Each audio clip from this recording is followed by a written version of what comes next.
माता पार्वती बहुत गुस्से में थीं और भगवान शिव के आने की प्रतीक्षा कर रही थीं। शाम को भगवान शिव लौटे तो उन्होंने माता पार्वती को गुस्से में देखा। क्या बात है देवी पार्वती, आप बहुत क्रोधित दिखाई दे रही हैं। क्रोध न करूं तो और क्या करूं स्वामी, आप तपस्या में और अपने अन्य कार्यों में इतने व्यस्त रहने लगे हैं कि आपने मेरी ओर तो ध्यान देना बिल्कुल ही बंद कर दिया है। जाइए, मैं आपसे बात नहीं करूंगी। अरे अरे देवी पार्वती, इतना क्रोध, क्या करूं? बहुत सारे कार्य थे जिन्हें करने में वक्त लग गया। पर स्वामी, आपने मुझसे विवाह किया है, आपको मुझे भी तो वक्त देना चाहिए, पर आप बिल्कुल भी समय नहीं देते हैं। आपको पता है ना, मैंने प्रातःकाल आपको क्या कहा था कि आप मुझे भ्रमण के लिए लेकर जाएंगे, पर आपने वो वादा पूरा नहीं किया। आज नहीं, पिछले कई दिनों से मैं आपको ये बात कह रही हूँ कि मुझे भ्रमण पर जाना है। अच्छा ठीक है, कल तो मुझे बहुत जरूरी कार्य खत्म करने, उसके पश्चात चलते हैं। अच्छा कुछ बनाया है? बहुत जोरों की भूख लग रही है। मुझे पता था बात घुमा फिराकर कल और परसों पर ही आ जाएगी। मैं तो बस चूल्हा चौका ही निपटाती रह जाऊंगी, आप मुझे कहीं घुमाने नहीं ले जाओगे, ये बात मैं अच्छे से जानती हूँ। अब मैं कुछ नहीं बना रही खाने पीने का, मैं मायके जा रही हूँ। अपने आप बनाओ और खाओ। जब आप मेरी परवाह नहीं करते तो मैं क्यों आपकी परवाह करूँ? गणेश और कार्तिकेय का भी भोजन बना देना, आखिर पता तो चले आपको मेरी कितनी कमी महसूस होती है। क्या तुम मायके जा रही हो? अरे पार्वती, ऐसा मत करो, तुम जानती हो तुम्हारे बिना मैं अधूरा हूँ। मैं ये सब चूल्हा चौका, घर गृहस्थी कैसे संभालूंगा? ये सब मेरे बस की बात नहीं है। अरे पार्वती सुनो तो, अच्छा हम चलेंगे घूमने, अब ऐसे रूठ कर मत जाओ। नहीं, मैं जा रही हूँ, अब मैं कुछ दिनों बाद ही लौटूंगी। माता पार्वती पूरी तरह से रूठ चुकी थी। भगवान शिव जानते थे अब वो कुछ दिनों के बाद ही जब खुद उदास होंगी तो लौट आएंगी, पर कब ये नहीं पता था। माता पार्वती मायके चली जाती है और घर की और बच्चों की सारी जिम्मेदारी अब शिव जी पर आ जाती है। भूख लगी है, भूख। पिताश्री जल्दी जल्दी भोजन लाइए, भूख से मेरे पेट में दर्द हो रहा है। मुझे भी बहुत जोरों की भूख लगी है पिताश्री, जल्दी से भोजन लाइए। हाँ हाँ ला रहा हूँ। नंदी जरा मेरी मदद करो, मैंने रोटियां तो बना ली हैं, तुम बस मेरे साथ बच्चों को देने में मदद करो। ठीक है प्रभु। पिताश्री ये आलू की सब्जी है या पानी की सब्जी? इसमें आलू तो कहीं दिखाई ही नहीं दे रहे, केवल पानी ही पानी दिखाई दे रहा है। नहीं नहीं, आलू की सब्जी है, देखो खाकर, बहुत स्वादिष्ट बनी है। पिताश्री रोटियां तो जली हुई हैं, एक भी रोटी ऐसी नहीं जो हम खा सके, आपने सारी रोटियां जला दी। कार्तिकेय भैया, लगता है माताश्री की अनुपस्थिति में हमें तब तक ऐसा ही भोजन मिलेगा जब तक कि वो लौट नहीं आती। प्रभु सब्जी में नमक ज्यादा हो गया है। नंदी जो बना है चुपचाप खा लो, मैं वैसे ही बहुत परेशान हूँ। ये सब काम सचमुच पार्वती इतनी आसानी से कैसे संभाल लेती है, मुझे अभी तक समझ नहीं आ रहा। मेरे लिए तो ये घर के काम करना असंभव है, ये एक गृहिणी ही कर सकती है। पार्वती की कमी बहुत महसूस हो रही है। कुछ देर बाद गणेश जी और कार्तिकेय खेलने के लिए चले जाते हैं। इधर शिव जी बहुत परेशान थे, उन्हें माता पार्वती की बहुत याद आ रही थी, इसलिए उनका कहीं भी मन नहीं लग रहा था। दैत्यों को जब ये बात पता चली कि शिव जी कैलाश पर्वत पर बिल्कुल अकेले हैं, तो फिर वो कैलाश पर आक्रमण करने के बारे में सोचने लगे। इस समय महादेव की शक्तियां क्षीण हैं, क्योंकि खबर मिली है कि पार्वती उनसे रूठकर मायके चली गई है। फिर तो हमारे पास अच्छा मौका है, शिवजी को बंदी बनाकर हम कैलाश के साथ साथ पूरी सृष्टि को जीत सकते हैं। चलो फिर हम कैलाश पर आक्रमण बोल देते हैं। इस समय वैसे भी पार्वती शिव से नाराज है, तो शिव की शक्तियां तो वैसे ही कमजोर हो गई होंगी। दैत्य भगवान शिव से युद्ध के लिए तैयार हो गए। उधर शिव जी बहुत परेशान थे। देवी पार्वती, तुम रूठकर मायके चली गई हो, तुम्हारे बिना कैलाश बिल्कुल सूना हो गया है, तुम्हारे बिना सब कुछ अधूरा है। मैं भी तुम्हारे बिना बहुत अधूरा हूँ, लौट आओ पार्वती। गणेश और कार्तिकेय भी तुम्हें बहुत याद कर रहे हैं और मुझे भी तुम्हारी बहुत याद आ रही है। गणेश और कार्तिकेय हनुमान के घर से खेल कर आएंगे तो उन्हें भूख लगेगी। उनके लिए कुछ खाने का बना लेता हूँ। शिव जी बच्चों के लिए भोजन बनाने लगे। दैत्य सब कुछ देख रहे थे। मौका अच्छा है, चलो कैलाश पर आक्रमण कर दो और शिव को बंदी बना लो। आक्रमण! तभी माता पार्वती आ जाती है। स्वामी कहाँ हो? ये देखो, मैं कुछ दिनों के लिए मायके क्या चली गई। आपने घर पर ध्यान देना बिल्कुल छोड़ दिया। क्या करूं पार्वती, तुम्हारे बिना मैं अधूरा हूँ। तुम चली जाती हो तो मेरी शक्तियां भी क्षीण हो जाती हैं, इसलिए मुझसे कभी भी रूठ कर मत जाना। स्वामी, अब मैं रूठ कर कभी भी मायके नहीं जाऊंगी। मुझे पता है ये दैत्य इसी प्रतीक्षा में रहते हैं कि कब शिव और शक्ति अलग हो और ये कैलाश पर हमला करे। इनका कोई भरोसा नहीं। मेरे पीछे से ये मेरा इतना सुंदर घर तोड़ फोड़ देंगे। स्वामी चलिए, आज हम इन्हें सबक सिखाई देते हैं। भागो भागो, नहीं तो ये हम सबको मार देंगे। भगवान शिव और माता पार्वती को एक साथ देखकर दैत्य घबरा गए और वापस दैत्य लोग भाग गए। माता पार्वती जोर से हंसी।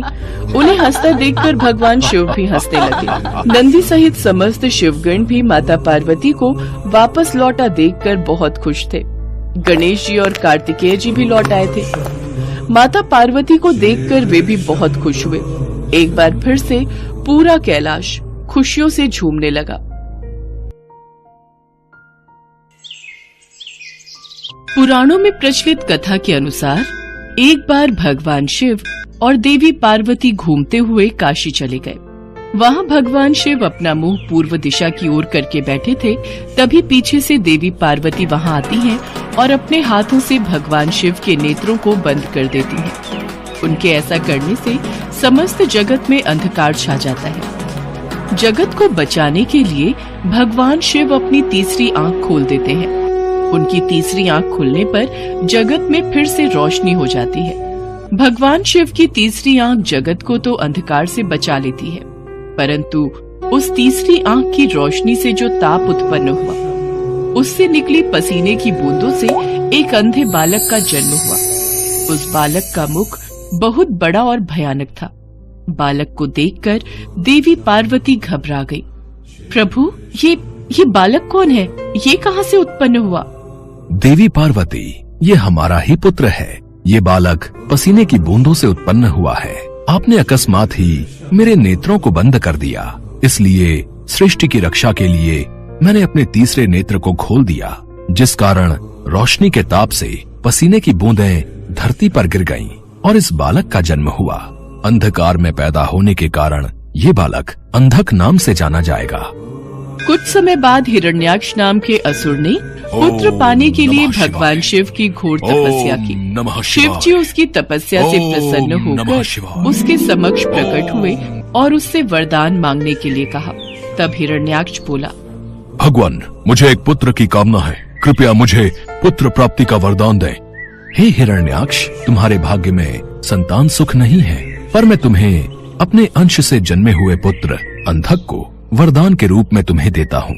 आगे चलकर तुम्हारा ये पुत्र महापराक्रमी और महाबलशाली होगा। हे शिव शंकर, आपके अंश से जन्मे पुत्र को पाकर मैं धन्य हो गया।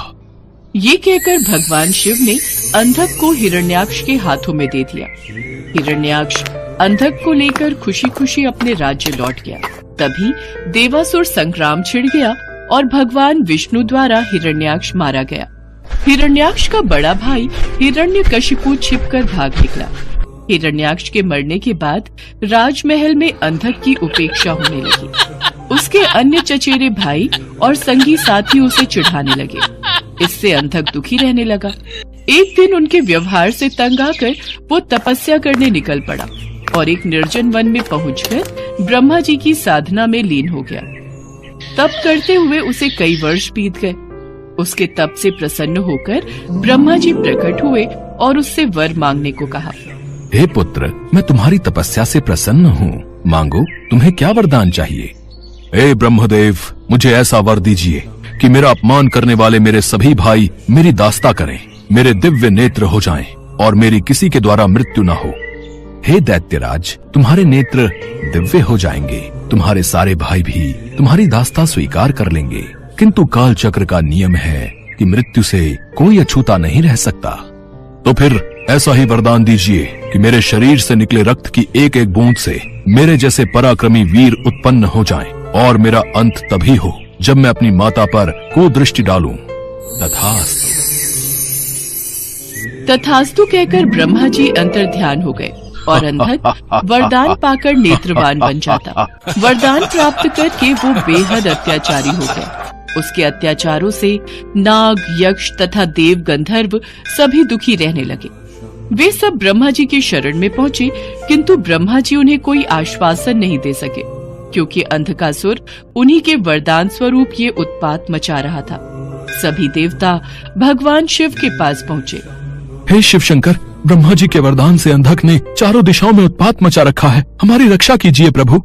आप सब निश्चिंत रहिए, अंधकासुर को उसके पाप का दंड मैं अवश्य दूंगा। शिव पार्वती मंदराचल पर्वत पर ठहरे हुए थे। तभी अंधक अपनी सेना के साथ मंदराचल पर पहुंचा। पर्वत की सुरम्यता देखकर वो खुश होने लगा। कितना सुंदर स्थान है, क्यों न यहाँ अपने लिए एक स्थायी नगर का निर्माण करा दिया जाए। सेवक जाओ और कोई उचित स्थान तलाश करो जहाँ हमारे लिए एक शानदार महल बन सके। जो आज्ञा महाराज। आज्ञा पाकर सेवक उचित स्थान की खोज में निकल पड़े। कुछ दूर जाने पर उन्होंने भगवान शिव और देवी पार्वती को देखा। वाह, क्या सुंदरी है, लेकिन ये इस तपस्वी के पास क्या कर रही है? इसे तो राजमहल की शोभा होना चाहिए। चलकर महाराज को सूचित करते हैं। चलो चलो, महाराज को बताते हैं। क्या सुंदरी इस पर्वत पर? जाओ और उस सुंदरी को उठाकर मेरे पास ले आओ, और उसके साथ जो तपस्वी पुरुष है उसे कह देना कि मैं दैत्यराज अंधक का दूत हूँ और उनके लिए इस सुंदरी को ले जाना चाहता हूँ। दूत पुनः उसी स्थान पर जा पहुंचा। उसने अंधक का आदेश उन्हें कह सुनाया। इस पर भगवान शिव क्रोधित हो गए। अंधक ने सेना एकत्र की और आक्रमण कर दिया। इस सुंदरी को मैं अपने साथ लेकर ही जाऊंगा। अंधकासुर, कहीं ऐसा ना हो मेरे क्रोध की अग्नि से तुम जल जाओ। घनघोर युद्ध छिड़ गया। भगवान शिव त्रिशूल से प्रहार करते रहे, किंतु उनका हर प्रयत्न विफल हो रहा था। जैसे ही अंधक का कोई अंग घायल होता, उससे रक्त निकलता और उस रक्त से उस जैसे ही अनेक दैत्य पैदा हो जाते थे। उधर शुक्राचार्य अपनी संजीवनी विद्या के बल पर मरे हुए दैत्यों को पुनः जीवित कर देते थे। ये सब शुक्राचार्य के कारण हो रहा है। नंदी आदि गण जाओ और शुक्राचार्य को बांधकर यहाँ ले आओ, ताकि वे दैत्यों को पुनः जीवित न कर सके। जो आज्ञा प्रभु। कुछ समय पश्चात सभी शिवगण शुक्राचार्य को बांध कर ले आए और उन्हें शिव के सम्मुख खड़ा कर दिया। शिव जी ने शुक्राचार्य को अपने उदर में ले लिया और अंधक को त्रिशूल के ऊपर टांग दिया। वो त्रिशूल पर टंगा टंगा ही शिव का जाप करता हुआ अपनी भूल का प्रायश्चित करने लगा। अंधकासुर जान चुका था कि माता पार्वती उसकी माता है। भगवान, मुझे क्षमा करें, मुझसे बहुत बड़ा अपराध हो गया था। मैंने माता पार्वती पर कुदृष्टि डाली। माते, मुझे क्षमा कर दीजिए। अब से मैं आपकी सेवा में रहूंगा और कभी भी अपने अंदर दैत्य भाव को जागृत न होने दूंगा, न ही देव विरोधी कार्य करूंगा। प्रभु, मैं चाहता हूँ कि मुझे दिव्य दृष्टि प्राप्त हो जाए। आज से मैं हर समय आपकी सेवा में दास की तरह उपस्थित रहूं। मेरे समस्त विकार धुल जाएं। प्रभु, अंधक को क्षमा कर दीजिए, क्योंकि जब ये उत्पन्न हुआ था उस समय अंधकार था। उसी अंधकार की भांति इसका मन भी अंधकारवश ऐसा हो गया। अब पश्चाताप के आंसुओं से इसका मन स्वच्छ और निर्मल हो गया है। देवी पार्वती, अंधकासुर की भांति गुरु शुक्राचार्य भी मेरे उदर में क्षमा याचना कर रहे हैं। हे शिव शंकर, हे भोलेनाथ, मेरा अपराध क्षमा कीजिए। मुझे अपने उदर से बाहर निकालिए प्रभु, मुझे क्षमा कीजिए। ओम नमः शिवाय, ओम नमः शिवाय, ओम नमः शिवाय। अंधकासुर और गुरु शुक्राचार्य की विनती करने पर भगवान भोलेनाथ उन दोनों को क्षमा कर देते हैं। गुरु शुक्राचार्य भगवान भोलेनाथ के उदर से बाहर आ जाते हैं। इसके पश्चात अंधकासुर को क्षमादान देकर भगवान भोलेनाथ अंधकासुर को अपने शिव गणों में स्थान देते हैं और अंधकासुर भगवान भोलेनाथ और माता पार्वती की सेवा में अपना जीवन समर्पण कर देता है।